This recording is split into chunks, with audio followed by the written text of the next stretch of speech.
Assalamualaikum warahmatullahi wabarakatuh. Terima kasih atas kesempatannya. Kami dari kelompok 2 ingin mempresentasikan mengenai akuntansi di bawah kondisi ideal. Sebelum lanjut ke presentasi, perkenalkan anggota dari kelompok 2, yaitu yang pertama saya sendiri, Nurifa Citurtavianti, dengan NIM 064, kemudian Bella Puspa Ramadanti dengan NIM 105, kemudian Nuria Desi Safira dengan NIM 109, kemudian Zahra Wanda dengan NIM 124, kemudian Rizky Aulia Haryanto dengan NIM 687. Baik, yang pertama adalah model nilai saat ini berdasarkan ketentuan, di mana model nilai sekarang digunakan secara luas di bidang ekonomi dan keuangan dan memiliki dampak yang cukup besar pada akuntansi selama bertahun-tahun. Di sini saya akan memberikan contoh, yaitu pertimbangan PVLTD sebuah perusahaan satu aset tanpa kewajiban. Asumsikan bahwa aset akan menghasilkan arus kas akhir tahun sebesar $150 setiap tahun selama 2 tahun dan kemudian akan bernilai 0. Asumsikan juga bahwa tingkat bunga dalam perekonomian adalah 10%. Kemudian pada waktu awal tahun pertama, masa nilai aset itu nilai sekarang dari arus kas masa depan perusahaan dilambangkan dengan PA 0.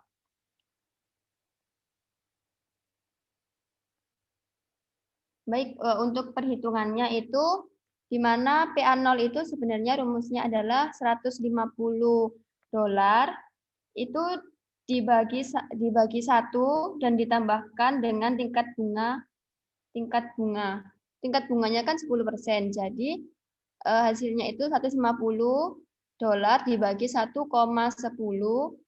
ditambah $150 dibagi 1,10 pangkat 2. Nah, itu hasilnya $136,36 ditambah $123,97. Totalnya itu $260,33. Nah, pada akhir tahun ke-1, nilai sekarang dari arus kas yang tersisa dari aset perusahaan adalah seperti yang dihitung tadi, $150 dibagi 1,10 itu hasilnya kan 136,36. Maka dalam neraca akhir tahun pertama, aset yaitu kasnya itu $150. Nah, itu total asetnya seperti yang dihitung tadi $136,36. Sehingga totalnya adalah $286,36. Kemudian model pemilik yaitu nilai awal $260,33. Sehingga laba bersihnya itu $26,3 sehingga totalnya yaitu sama, yaitu $286,3. Baik, selanjutnya akan dilanjutkan oleh rekan saya.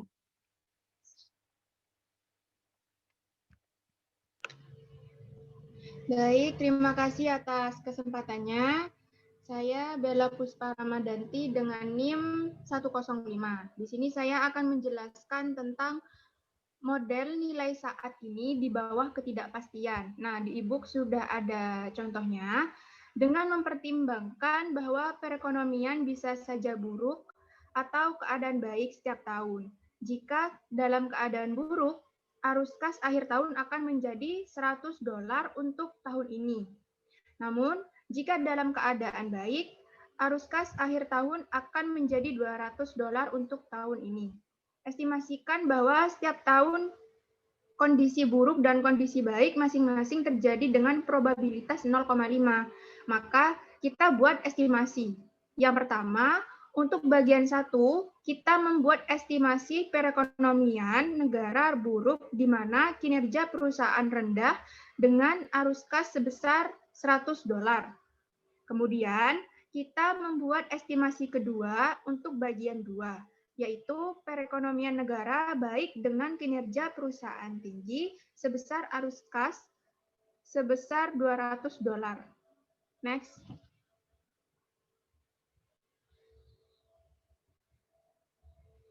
Nah, selanjutnya, kondisi ideal dalam ketidakpastian memiliki ciri-ciri. Yang pertama, suku bunga tetap di mana arus kas mendatang perusahaan didiskontokan.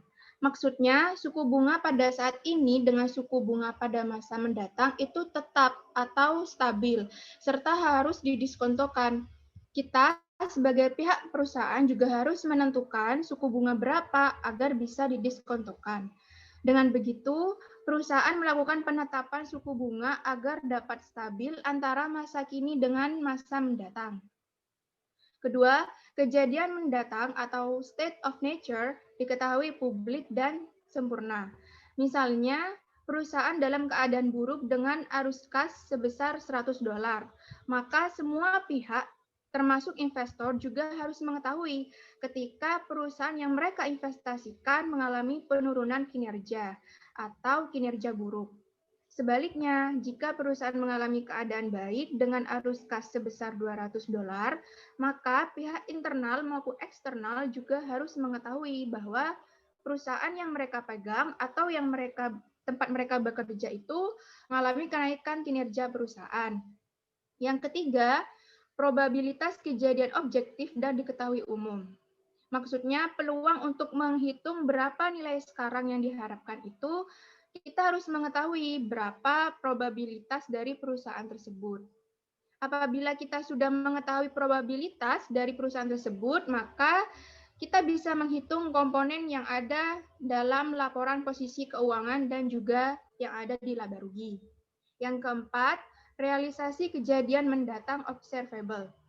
Maksudnya, arus kas pada masa mendatang harus terrealisasikan dan bisa diamati oleh pihak internal maupun eksternal dengan suku bunga tetap sama seperti masa kini. Baik, selanjutnya akan dipresentasikan oleh rekan saya. Baik, terima kasih atas kesempatannya. Perkenalkan nama saya Nuria dengan NIM 109. Selanjutnya yaitu dengan kondisi ideal ini, sekarang kita dapat menghitung nilai sekarang yang diharapkan dari arus kas mendatang terhadap PV LTD pada waktu 0. Nah, di sini kita bisa lihat bahwa PA 0 kita anggap sebagai, kita hitungnya 0,5. Nah, jadi 0,5 kalikan $100 per 1,10 ditambah $200 per 1,10 ditambah 0,5 kali $100 sama dengan yang awal, cuma bagian bawahnya dipangkatkan 2. Nah, untuk penghitungannya kita terlebih dahulu menghitungkan yang ada di dalam kurung. Jadi semuanya dihitung 0,5 kalikan $272,73 ditambah 0,5 kali $247,93. Sudah ditambahkan sehingga hasilnya sama dengan $260,33. Nah, jadi pada balance sheet atau neracanya pada waktu 0 aset dengan shareholder equity itu nilainya sama. Jadi sementara nilai yang diharapkan perusahaan adalah $260,33 pada waktu 0. Ditunjukkan di bawah atau pada tabel ini bahwasannya nilai yang diharapkan dari perusahaan pada akhir tahun pertama adalah 236,36 atau 336,36 tergantung pada apakah keadaan buruk atau keadaan baik terjadi pada tahun ini. Perbedaan utama antara kasus ketidakpastian dan kepastian adalah bahwa pendapatan bersih yang diharapkan dan pendapatan bersih yang direalisasikan tidak harus sama di bawah ketidakpastian. Selanjutnya,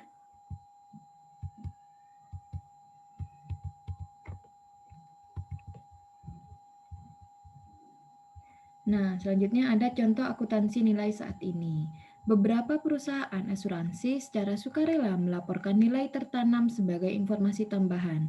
Ini adalah bentuk akuntansi nilai sekarang yang menilai bisnis asuransi perusahaan yang berlaku pada nilai sekarang yang didiskon dari jumlah polis yang akan dikumpulkan setelah dikurangi biaya.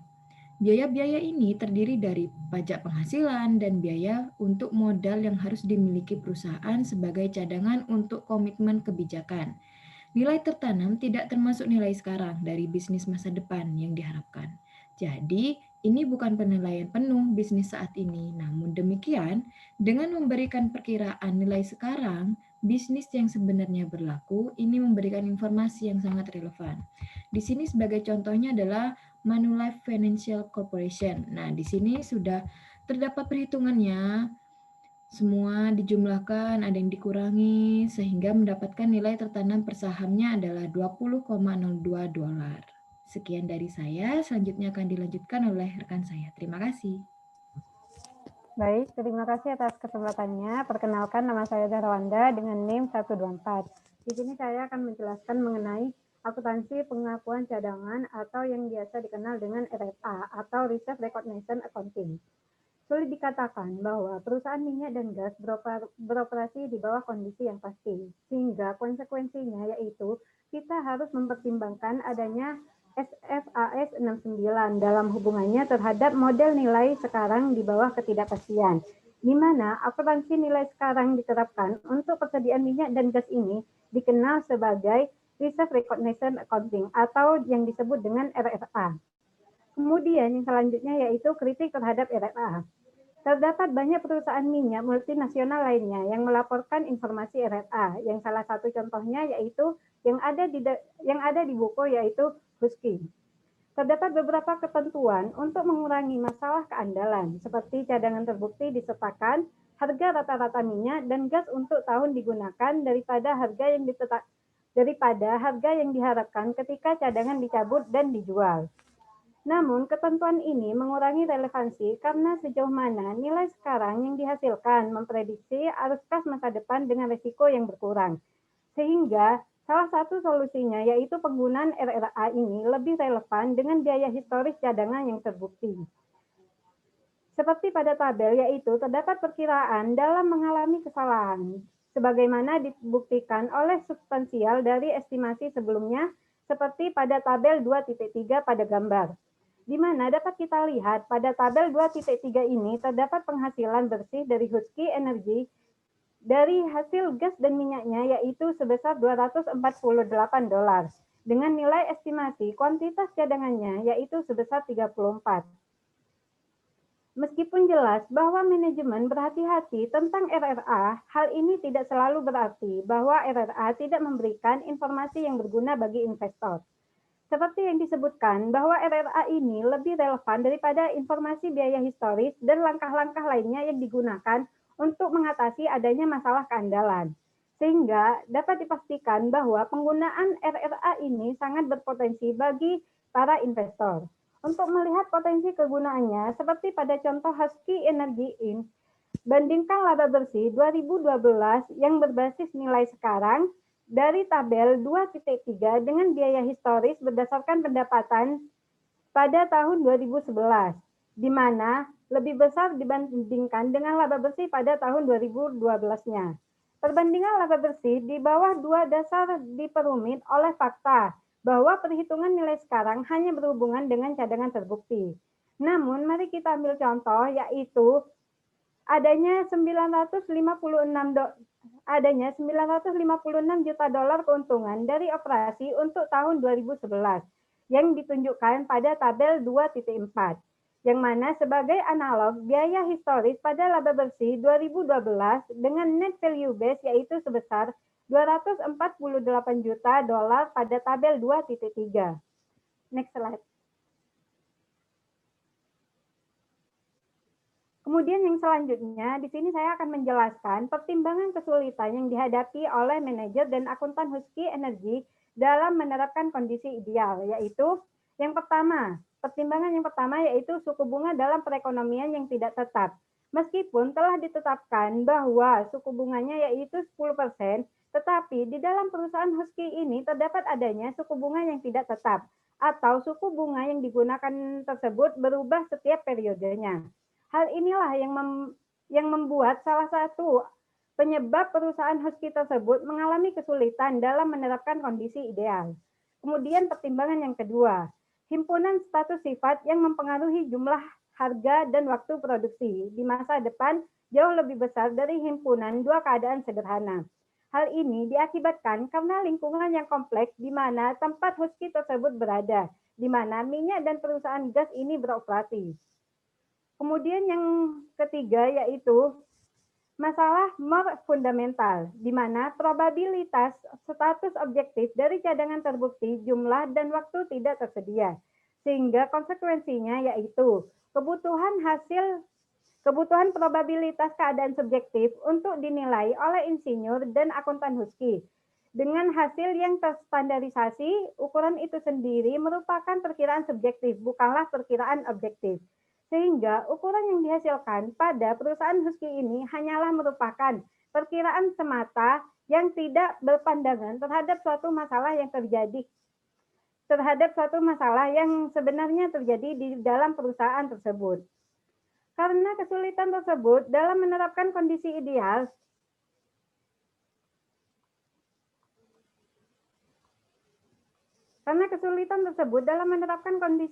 maka RRA ini dapat diandalkan oleh perusahaan Husky ini sebagai informasi yang dikompromikan, di mana ketika perkiraan arus kas masa depan pada perusahaan yang diharapkan tidak bisa dibuat, sehingga poin pentingnya yaitu tanpa kondisi ideal, relevansi, dan keandalan lengkap tidak lagi dapat dicapai bersama, sehingga kondisi ideal ini sangatlah penting bagi suatu perusahaan untuk mencapai suatu adanya keandalan dan relevansi dalam pelaporannya. Baik, untuk selanjutnya akan dijelaskan oleh rekan saya.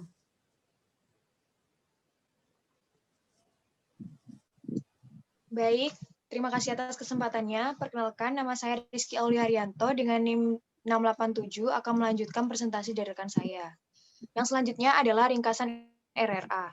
RRA merupakan upaya yang berani untuk menyampaikan informasi yang relevan kepada investor. Di permukaan, informasi nilai sekarang sangat sesuai dengan model nilai sekarang yang teoritis di bawah ketidakpastian. Namun, jika seseorang menggali lebih dalam, masalah estimasi yang serius akan terungkap. Hal ini dikarenakan perusahaan tidak beroperasi dalam kondisi ideal yang diasumsikan oleh model teoritis. Akibatnya, informasi cadangan kehilangan keandalannya. Sebagaimana dibuktikan dengan perlunya revisi tahunan yang substansial dan juga kemungkinan bias karena memperoleh relevansi. Tampaknya juga perlu untuk menukar dua kualitas informasi yang diinginkan. Next slide.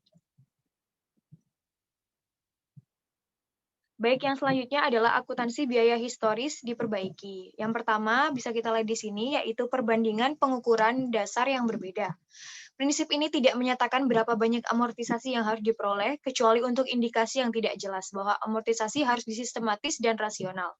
Misalnya, berdasarkan IAS 16, amortisasi harus dibebankan secara sistematis selama masa manfaat aset dan mencerminkan pola konsumsi manfaat. Namun, karena umur manfaat dan pola konsumsi manfaat sebagian besar merupakan perkiraan subjektif, tidak ada cara unik yang lain untuk menyesuaikan biaya dan juga pendapatannya.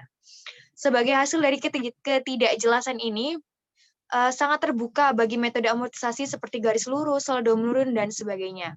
Ini akan mempersulit komparabilitas profitabilitas di seluruh perusahaan, karena investor harus memastikan metode amortisasi yang digunakan perusahaan itu sudah dibandingkan belum ya, gitu.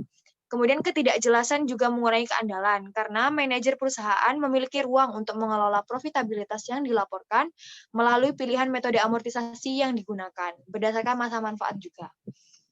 Karakteristik ini dapat saya simpulkan karakteristik dasar pengukuran dalam hal relevansi dan keandalan, pengenalan pendapatan, kelambatan pengenalan, dan pencocokan pada dasarnya serupa.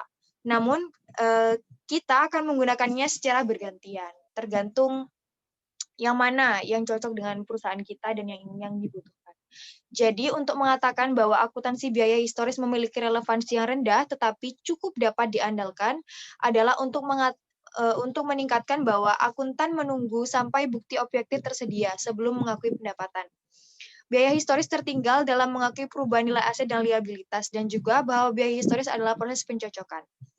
Biaya historis dan akuntansi nilai saat ini mengadopsi pengorbanan yang berbeda antara karakteristik ini. Kemudian selanjutnya adalah ketiadaan laba bersih yang sebenarnya. Untuk menyiapkan satu aset lengkap laporan keuangan atas dasar nilai saat ini, semua aset dengan kewajiban perusahaan perlu dinilai dengan cara yang lain, dengan laba bersih yang menjelaskan perubahan nilai perusahaan saat ini selama satu periode, atau sebelum transaksi modal seperti dividen. Namun, kita perlu lihat di sini dengan RRA, masalah yang para pun akan tercoba terselesaikan melalui pendekatan nilai sekarang, bahkan pada satu jenis aset. Masalah ini akan bertambah jika pendekatan tersebut dimasukkan ke dalam laporan keuangan yang tepat dan diperluas ke semua aset dan kewajiban lainnya. Hal ini mengarah pada kesimpulan yang penting dan menarik, yaitu bahwa dalam kondisi dunia nyata di mana akuntan beroperasi dengan nyata, laba bersih tidak ada sebagai konstruksi ekonomi yang terdefinisi dengan baik.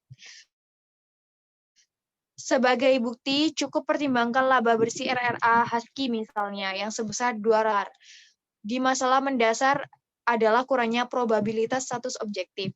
Dengan probabilitas objektif, nilai sekarang dari aset dan kewajiban dengan benar mencerminkan ketidakpastian yang dihadapi perusahaan. Karena nilai sekarang memperhitungkan semua kemungkinan kejadian di masa depan dan probabilitasnya.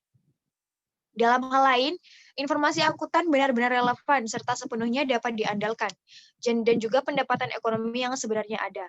Kesetaraan nilai sekarang dan nilai pasar dalam kondisi ideal menunjukkan sebuah pendekatan tidak langsung terhadap pendapatan ekonomi yang sebenarnya, melainkan berdasarkan perhitungan pendapatan pada perubahan nilai pasar daripada nilai sekarang. Namun, pendekatan ini mengalami masalah bahwa nilai pasar tidak perlu ada untuk semua aset dan liabilitas perusahaan. Suatu kondisi yang dikenal sebagai pasar yang tidak lengkap. Misalnya, meskipun mungkin harga pasar untuk 1 barrel minyak mentah, berapa nilai pasar dari cadangan perusahaan minyaknya? Dalam menghadapi ketidakpastian atas jumlah, harga, dan juga biaya pengangkatan, upaya untuk menetapkan nilai pasarnya mengalami masalah estimasi yang sama seperti RRA. Akibatnya, nilai pasar yang siap tidak tersedia. Jika nilai pasar tidak tersedia untuk semua aset dan kewajiban perusahaan, ukuran pendapatan berdasarkan perubahan nilai pasar tidak mungkin dilakukan. Sekian dari presentasi dari kelompok kami. Kurang lebihnya kami mohon maaf. Terima kasih. Wassalamualaikum warahmatullahi wabarakatuh.